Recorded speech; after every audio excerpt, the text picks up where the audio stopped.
الحمد لله رب العالمين والصلاة والسلام على نبينا محمد وعلى آله وصحابته أجمعين ومن تبعهم بإحسان إلى يوم الدين. Ikhwani talabah dan para pendengar radio dakwah salafiyah rahimani wa rahimakumullah, kita akan melanjutkan insyaallah taala pelajaran fikih pada kitab Ad-Durarul Bahiyah fil Masail Al-Fiqhiyah karya Al-Allamah Asy-Syaukani rahimahullahu taala rahmatan wasi'ah. Kita masih pada pembahasan syurutus shalah, syarat-syarat salat. Insyaallah taala pada pertemuan ini kita akan menyelesaikan bab ini, yaitu bab tentang syarat-syarat salat. Bagian akhir ucapan al-muallif rahimahullah, wa alaihi istiqbalu ainil ka'bah in kana musyahidan laha aw fi hukmil musyahid wa ghairul musyahid yastaqbilu al-jihata ba'da at-tahri. Kata al-muallif rahimahullah, wa alaihi istiqbalu ainil ka'bah, dan wajib atas seorang yang melakukan salat untuk menghadap ke arah Ka'bah. Ainul Ka'bah, zatnya Ka'bah itu. In kana musyahidan laha, apabila dia melihat Ka'bah tersebut. Au fi hukmil musyahid, atau pada hukum orang yang melihat. Yakni tidak melihat langsung, tapi tahu pasti Ka'bah itu letaknya di mana. Maka hukumnya seperti hukum orang yang melihat langsung. Wa ghairul musyahid yastaqbilul jihata ba'da at-tahri. Adapun orang yang tidak melihat ke arah Ka'bah, maka dia menghadapkan dirinya ke arah Ka'bah ba'da tahri, setelah berusaha memastikan arah Ka'bah tersebut. Setelah berusaha memastikan arah Ka'bahnya. Baik, inilah bagian akhir bab syurutis shalah dari matan Ad-Durarul Bahiyah, yaitu tentang kewajiban istiqbalu al-Ka'bah di dalam salat. Kewajiban menghadap ke Ka'bah sebagai kiblat kaum muslimin, sebagai kiblat kaum muslimin. Dan ini merupakan syarat sahnya salat bi ijma', berdasarkan ijma', seperti yang disebutkan Ibnu Hazm dalam Maratibul Ijma' halaman ke-26. Maratibul Ijma' halaman ke-26, Al-Imam Abu Muhammad Ibnu Hazm rahimahullahu taala telah menukil adanya ijma' ulama, kesepakatan ulama bahwasannya menghadap ke arah kiblat merupakan syartun li sihhatis shalah, syartun li sihhatis shalah, syarat sahnya salat. Berdasarkan dalil-dalil dari Al-Qur'an was sunnah. Dari Al-Qur'an di antaranya dalam surat Al-Baqarah ayat ke-144. Allah Subhanahu wa taala berfirman, "Fawalli wajhaka syatral masjidil haram." Fawalli wajhaka syatral masjidil haram. Al-Baqarah 144. Maka hadapkanlah wajahmu ke arah Masjidil Haram. Maka hadapkanlah wajahmu ke arah Masjidil Haram. Dan disebutkan dalam hadis Ibnu Umar radhiyallahu taala anhuma yang dikeluarkan oleh Al-Bukhari dan Muslim. Beliau mengatakan, "Bainama an-nasu bi Quba'in fi salati as-subhi." Bainama an-nasu bi Quba'in fi salati as-subhi. Ketika orang-orang sedang melakukan salat subuh di Masjid Quba, iz atahum atin. Maka tiba-tiba datang seseorang. Faqala, dan dia berkata, "Inna Rasulullah sallallahu alaihi wasallam unzila alaihi lailata Qur'anun." Inna Rasulullah sallallahu alaihi wasallam, sesungguhnya Rasulullah sallallahu alaihi wasallam, unzila alaihi lailah Qur'anun. Telah diturunkan kepada beliau tadi malam satu ayat Quran. Wa qad umira ayyastaqbil al-Ka'bata, dan beliau telah diperintahkan dalam ayat tersebut untuk menghadap Ka'bah. Fastaqbiluha, maka hendaklah kalian menghadap ke Ka'bah. Wa kanat wujuhuhum ila Syam, dan ketika itu mereka sedang salat menghadap ke mana? Syam, ke Baitul Maqdis, ke Masjidil Aqsa. Ini lagi dalam keadaan salat. Fastadaru ila al-Ka'bah, maka seketika itu juga mereka menghadap ke Ka'bah. Maka yang maksud Masjidil Haram di dalam ayat sebelumnya adalah Ka'bah, berdasarkan hadis tersebut. Kemudian juga dalil yang lain yaitu tentang al-musi salatahu. Hadis al-musi salatahu.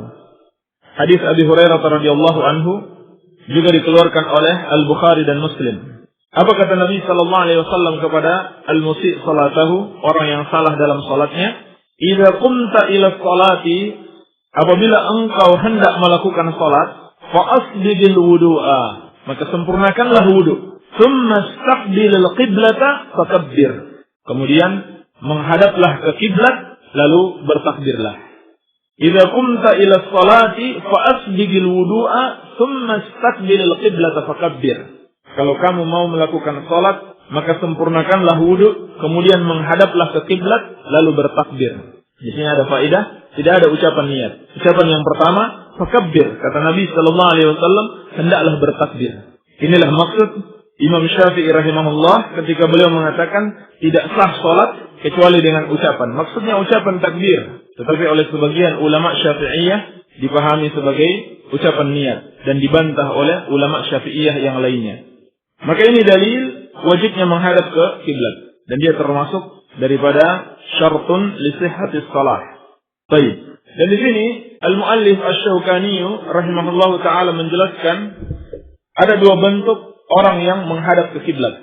Bentuk yang pertama, orang yang musyahid atau fi hukmil musyahid.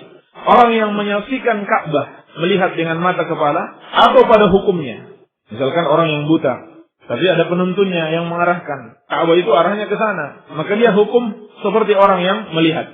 Atau mungkin terhalang dinding, terhalang tiang misalkan. Tapi dia tahu Ka'bah itu searah dengan tiang itu, maka dia hukumnya hukum musyahid. Maka kata Syaukani rahimahullah, wa alaihi istiqbalu 'ainil Ka'bah in kana musyahidan laha aw fi hukmil musyahid.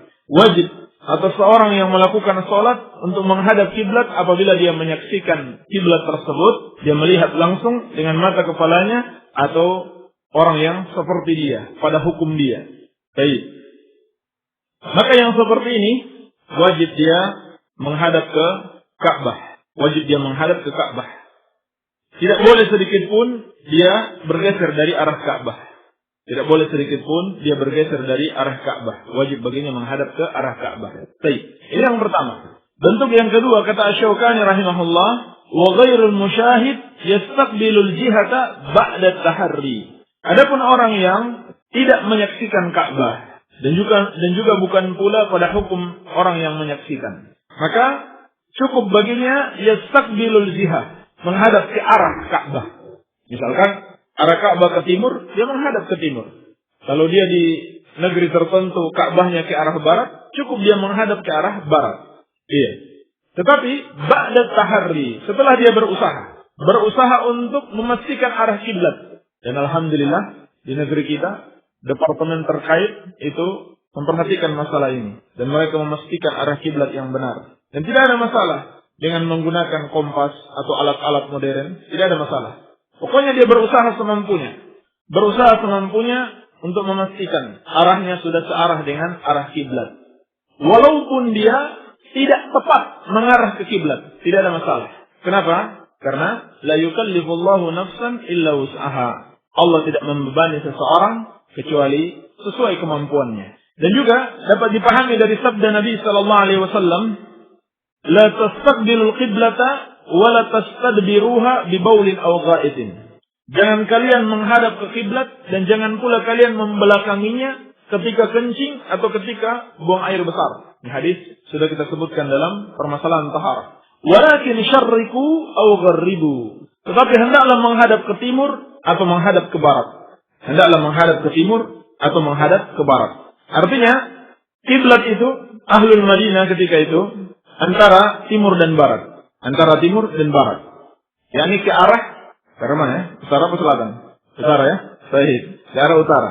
Ini ke arah utara. Al-muhim jangan menghadap ke utara dan jangan menghadap ke selatan. Kalau ke utara menghadap kiblat, ke selatan membelakanginya. Ini disebutkan para ulama dapat dipahami daripada hadis tersebut. Iya. Tapi cukup dari yang sebelumnya. Wattaqullaha mastata'tum. Bertakwalah kepada Allah sekemampuan kalian. Kalau cuma mampunya sampai di situ, tidak ada masalah. Walaupun tidak pas menghadap ke Ka'bah. Baik. Jadi, jelas hukum orang Yang sholat wajib menghadap Ka'bah. Bagi yang mampu harus dipastikan dia menghadap Ka'bah. Yang tidak mampu, tidak masalah dia menghadap ke arah Ka'bah. Bukan kepada Ka'bah itu sendiri, cuman ke arah Ka'bah. Karena memang hanya itu yang dia mampu lakukan. Kemudian diperkecualikan dari itu, kondisi-kondisi tertentu hilang syarat wajibnya menghadap kiblat. Hilang syarat wajibnya menghadap kiblat. Ada 3 kondisi atau 4. Ada 4 kondisi. Yang pertama, al-ajiz an istiqbalil qiblah. Orang yang tidak mampu menghadap kiblat. Seperti orang yang sakit, tidak bisa bergerak dan tidak ada orang yang membantunya untuk menghadapkan dirinya ke arah kiblat. Maka fattaqullaha mastata'tum. Bertakwalah kepada Allah sekemampuan kalian. Dan juga la yukallifullahu nafsan illa wus'aha. Allah tidak membebani seseorang kecuali sesuai kemampuannya. Jadi orang yang sakit tidak mampu menghadap ke kiblat, tidak mampu bergerak, tidak ada yang membantunya, maka tidak apa-apa dia tidak menghadap kiblat. Wajib atasnya salat walaupun tidak menghadap ke kiblat. Baik, ini yang pertama. Yang kedua, man khafiyat alaihi al-qiblah fajtahada fa shalla ila ghairiha. Man khafiyat alaihi al-qiblah. Orang yang tersamar atasnya arah kiblat. Fajtahada, lalu dia berijtihad. Fa shalla ila ghairiha. Lalu ternyata dia salat tidak menghadap ke kiblat. Jadi orang yang tidak tahu arah kiblat, lalu dia berijtihad, oh mungkin ini arah kiblatnya, lalu dia sholat menghadap ke situ. Tapi ternyata setelah sholat baru dia tahu, ternyata dia tidak menghadap ke kiblat. Maka yang seperti ini jatuh darinya hukum syarat menghadap kiblat. Iya. Tetapi wajib baginya untuk berusaha. Bagaimana bentuk usahanya? Tanya dulu sama orang-orang yang ada di situ. Jangan seorang datang di satu kampung, kemudian langsung berijtihad tanpa bertanya. Tanya dulu. Apalagi itu kampung muslimin. Iya. Maka, kalau tidak ada orang yang bisa menunjukkan kepadanya arah kiblat, pada akhirnya dia berijtihad untuk menentukan arah kiblat. Lalu ternyata setelah dia sholat, dia tidak menghadap ke arah kiblat yang benar. Maka apa yang harus dia lakukan? Ada 2 keadaan. Kalau dia sadar, dia tidak menghadap ke arah kiblat, dalam keadaan dia masih melakukan sholat, maka saat itu juga dia rubah arahnya. Berdasarkan hadis Ibnu Umar yang tadi kita sebutkan. Apa bagian akhirnya? Fastadaru ilal Ka'bah. Mereka segera, memutar ke arah Ka'bah. Tadinya menghadap ke Syam pada sholat subuh. Setelah tahu kiblat sudah dipindah ke arah Ka'bah, mereka langsung memutar pada saat itu juga. Gak usah tunggu setelah sholat. Atau gak usah tunggu setelah menyelesaikan sholat baru sholat lagi. Tidak, nggak perlu. Saat itu juga dan dia teruskan sholat. Baik. Akan tetapi kalau sholatnya sudah selesai baru dia tahu bahwa dia tidak menghadap kiblat, maka sholatnya sah. Sholatnya sah berdasarkan hadis Amir bin Rabi'ah radhiyallahu anhu, beliau berkata, "Kunna ma'an Nabiy sallallahu alaihi wasallam fi safarin fi lailatin muzlimatin." Kunna ma'an Nabi sallallahu alaihi wasallam fi safarin fi lailatin muzlimatin. Kami pernah bersama Nabi sallallahu alaihi wasallam di satu perjalanan pada malam yang gelap. Falam nadri aina al-qiblah. Maka kami tidak tahu di mana arah kiblat. Fa shalla kullu rajulin minna ala hiyalihi. Maka setiap orang dari kami salat menghadap ke arah yang dia anggap sebagai arah kiblat. Falamma asbahna, maka ketika masuk waktu pagi, zakarna zalika lin Nabi sallallahu alaihi wasallam. Kami sampaikan hal itu kepada Nabi sallallahu alaihi wasallam. Fanazala, lalu turun firman Allah, fa aynama tuwallu fasamma wajhullah. Fa aynama tuwallu fasamma wajhullah. Maka kemanapun kalian menghadap, disitulah wajah Allah. Surat Al-Baqarah ayat ke-115. Dan hadis diriwayatkan oleh Al-Imam Al-Bukhari. Jadi inilah makna ayat, dimanapun kamu menghadap, disitulah wajah Allah. Yakni berlaku bagi orang yang tidak mengetahui arah kiblat dan dia sholat menurut ijtihadnya, menurut perkiraan-perkiraan yang mungkin dia lakukan, lalu setelah selesai sholat baru dia tahu ternyata dia salah, maka tidak ada masalah. Karena fa'ainama tuwallu fasamma wajhullah. Dimanapun engkau berhadap, disitulah wajah Allah subhanahu wa ta'ala. Baik, ini yang kedua. Yang ketiga, Inda syiddatil khauf min aduwin wa nahwih. Inda syiddatil khauf min aduwin wa nahwih. Jatuh kewajiban menghadap kiblat ketika rasa takut yang sangat. Dari apa? Dari musuh atau yang semisalnya.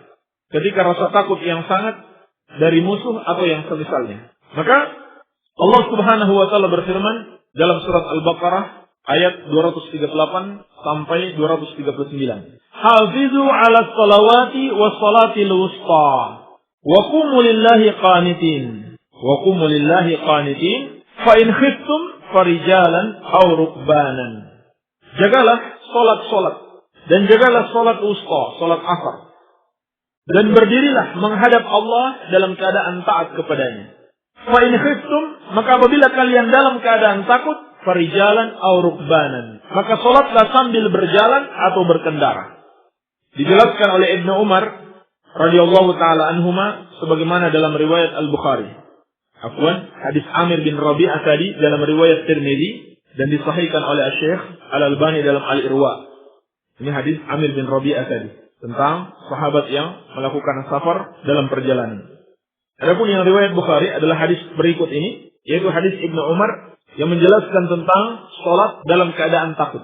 Beliau mengatakan, "Fa in kana khaufun huwa ashaddu min dzalik," maka apabila ketakutan itu lebih besar daripada itu, yakni takut yang sangat, "sallu ala aqdamihim aw rukbanan." Mereka para sahabat salat dalam keadaan berjalan atau berkendara. Mustaqbilil qiblati aw ghairi mustaqbiliha. Mustaqbilil qiblati aw ghairi mustaqbiliha. Dalam keadaan mereka menghadap kiblat atau tidak menghadapnya. Jadi tidak masalah dalam keadaan takut, dalam keadaan perang dan semisalnya seorang tidak menghadap kiblat. Dan juga dalam hadis Ibnu Umar radhiyallahu taala anhuma yang diriwayatkan al-Imam Al-Baihaqi dengan sanad yang sahih. Nabi sallallahu alaihi wasallam bersabda, "Idza ikhtalatu fa innama huwa at-takbir wal isyarah bir-ra'si." Idza ikhtalatu fa innama huwa at-takbir wal isyarah bir-ra'si. Apabila perang telah berkecamuk, maka cukuplah takbir, yakni takbiratul ihram dan isyarat dengan kepala. Artinya tidak perlu menghadap kiblat. Ini kalau sudah perang berkecamuk, salat diberikan keringanan, tidak menghadap kiblat. Ini yang ketiga. Yang keempat, fi salatin nafilah lirraqib fi safar. Fi salatin nafilah lirraqib fi safar. Pada salat sunnah bagi orang yang berkendara di dalam safar, di dalam perjalanan jauh.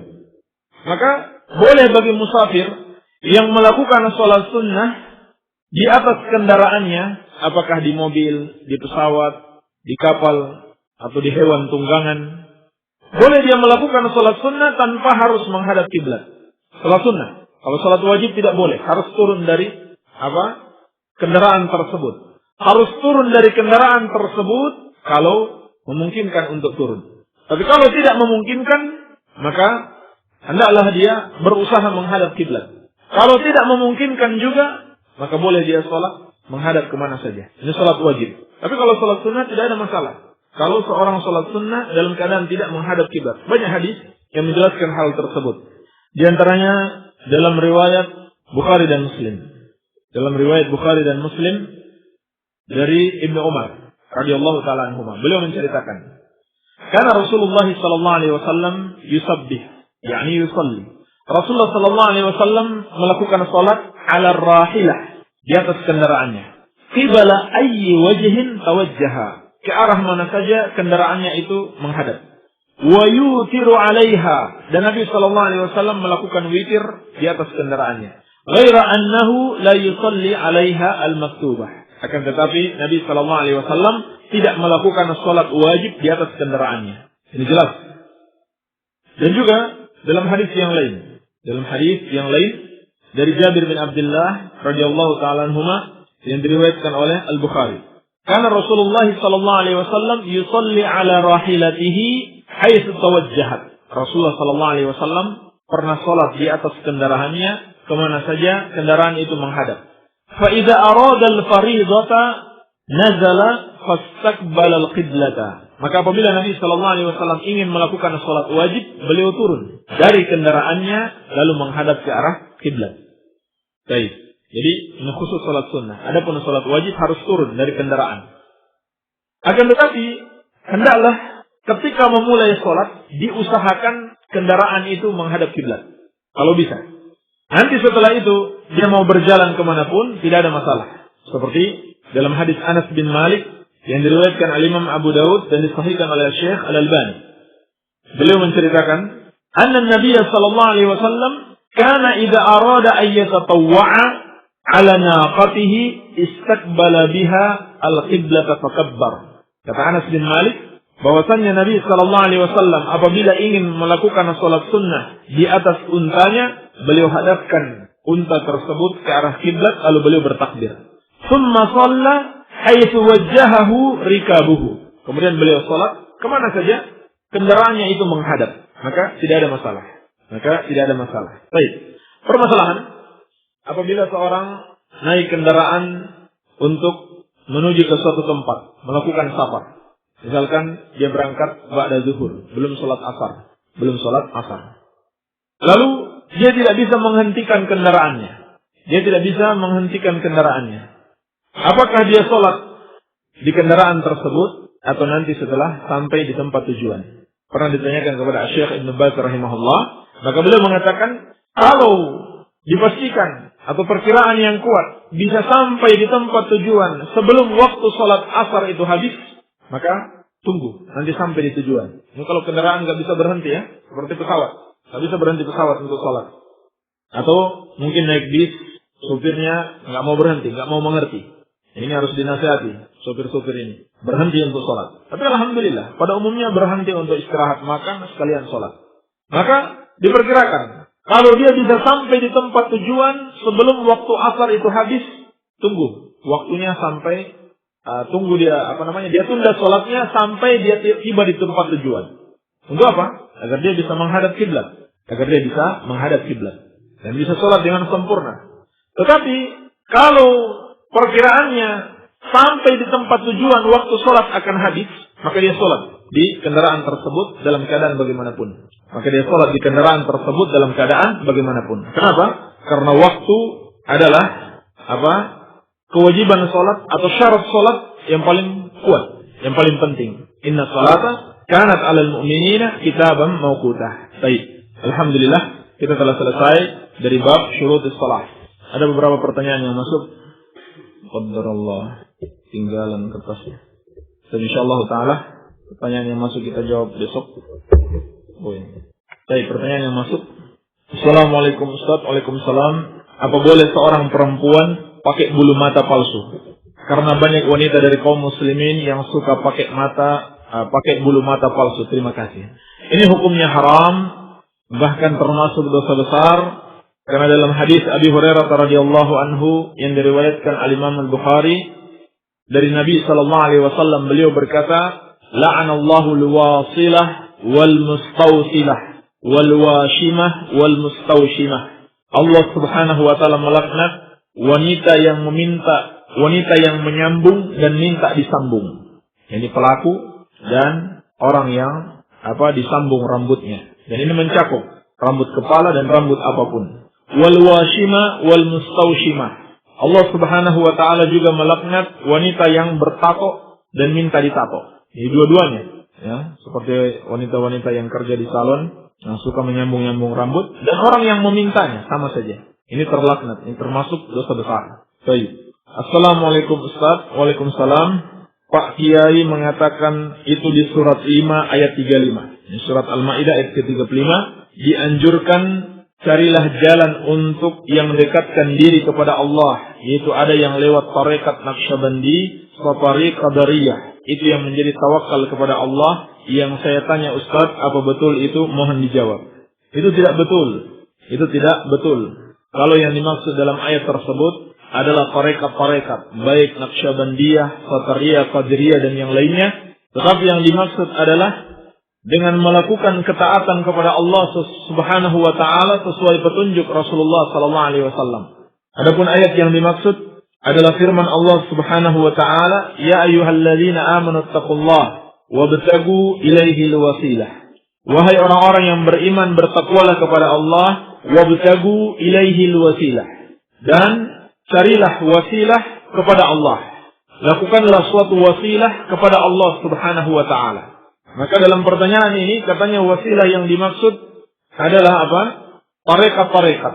Di antaranya tarekat Naqsyabandiyah, Satariyah, Qadiriyah. Ini tidak benar. Ini dusta.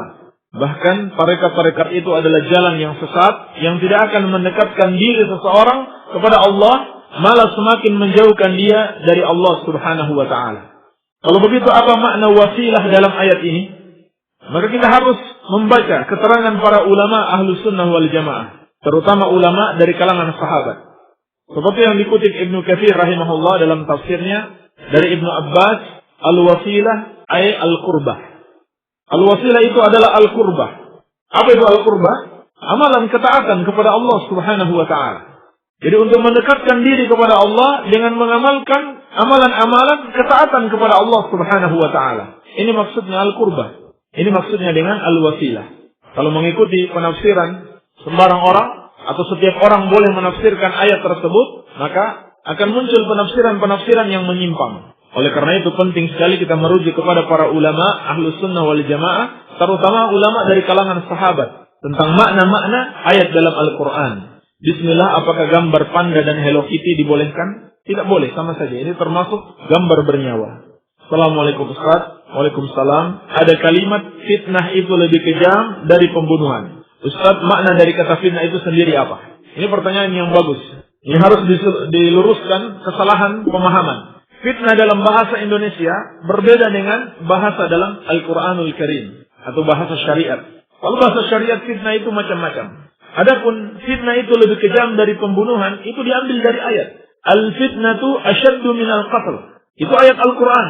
Fitnah itu lebih dahsyat daripada pembunuhan. Maksudnya apa? Fitnah di situ.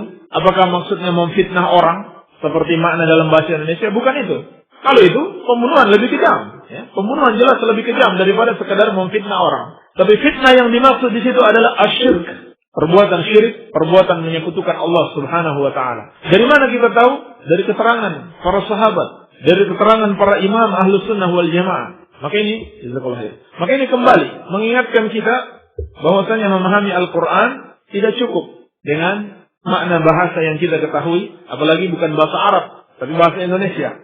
Dan tidak cukup dengan menggunakan akal kita belaka, tapi harus merujuk kepada para imam. Jadi fitnah yang dimaksud di situ apa? Syirik. Fitnah itu lebih kejam dari pembunuhan, maksudnya syirik itu lebih kejam daripada pembunuhan. Syirik itu lebih besar dosanya daripada pembunuhan. Kalau memfitnah orang, misalkan dia tidak mencuri, lalu kita tuduh mencuri. Itu namanya fitnah. Itu namanya fitnah. Mana yang lebih dahsyat? Kita tuduh dia mencuri, atau kita membunuh dia? Jelas, membunuh dia lebih besar dosanya. Iya. Ustaz, sholat badan masih pakai baju biasa, tapi bersih. Langsung ditutup dengan mukena. Apa sah sholatnya? Mohon dijawab. Sholatnya sah selama mukena tersebut betul-betul menutup auratnya. Tidak tembus pandang. Ini banyak kita lihat mukena-mukena itu tipis, sehingga tembus pandang. Terlihat kulit wanita tersebut, maka sholatnya tidak sah kalau dia sengaja melakukannya. Baik. Assalamualaikum. Waalaikumsalam. Saya pendengar setia As-Salafiyah dari Gunung Sari. Mau tanya, saya menyaksikan orang yang sholat sunnah qabliyah tanpa duduk tasyahud awal. Bagaimana menurut syariat Ahlus Sunnah? Wassalamualaikum. Waalaikumsalam.